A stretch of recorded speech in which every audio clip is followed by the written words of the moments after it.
Chers amis résistants, bonsoir. Si je prends la parole ce soir, si je viens vous voir en ce lundi 6 juillet, alors que ce n'était pas prévu et que je me trouve dans un cadre totalement différent, comme vous pouvez le constater, c'est parce que je suis fort inquiet, fort triste. Les événements qui se passent me paraissent graves. Je ne ferai pas de procès d'intention à quiconque.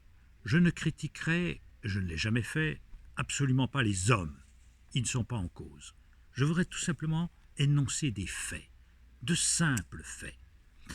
Lors des élections européennes, il y a un peu plus d'un an, un petit parti animaliste sans grands moyens a obtenu 3% des suffrages en France. C'était remarquable.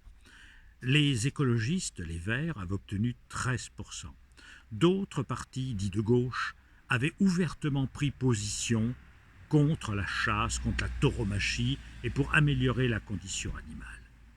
Toutes les enquêtes d'opinion, toutes les enquêtes d'opinion, prouvent que 80% des Français souhaitent l'arrêt de la chasse à courre, souhaitent l'abolition de la corrida, souhaitent des dimanches sans chasse, 82% selon les enquêtes d'opinion faites par les instituts de sondage. Et que voit-on? Là, ce que je viens d'énoncer, ce sont des faits. Ce ne pas des commentaires. Ce ne sont pas des commentaires, ce sont des faits. Eh bien, d'autres faits se présentent à nous. Un Premier ministre vient d'être nommé.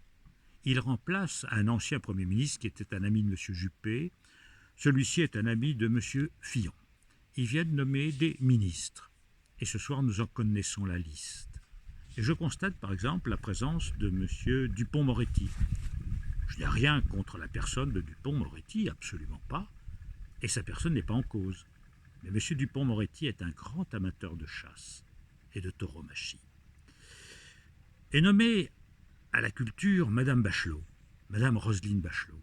Mais Madame Bachelot a été autrefois, en 2003-2004, ministre de l'Environnement. Elle a fait voter une loi supprimant le jour sans chasse qui avait été votée en 2000 par la majorité de gauche et par Madame Voynet. Elle l'a fait supprimer. Elle a autorisé les lecs, les pièges pour tuer les petits oiseaux en Lozère, en Aveyron. Elle a fait de grands efforts pour prolonger les dates d'ouverture de la chasse et le Conseil d'État a dû intervenir contre beaucoup de ces arrêtés. Elle s'est illustrée, elle aussi, par sa présence dans les arènes sanglantes. Voilà des faits, mes amis. Alors, vous qui aimez les animaux, vous qui aimez la nature, vous qui votez écologiste, insoumis, animaliste et autres, n'attendez rien. Il n'y a rien à attendre de bon, malheureusement. Et ce soir, je dois vous le dire, avec tristesse, avec gravité, avec peine, pour le progrès des mœurs et des manières, pour les progrès de la civilisation, pour que l'on respecte l'animal, pour que l'on respecte la nature en ce pays, je crois qu'il faudra encore attendre un peu et que d'autres hommes viennent.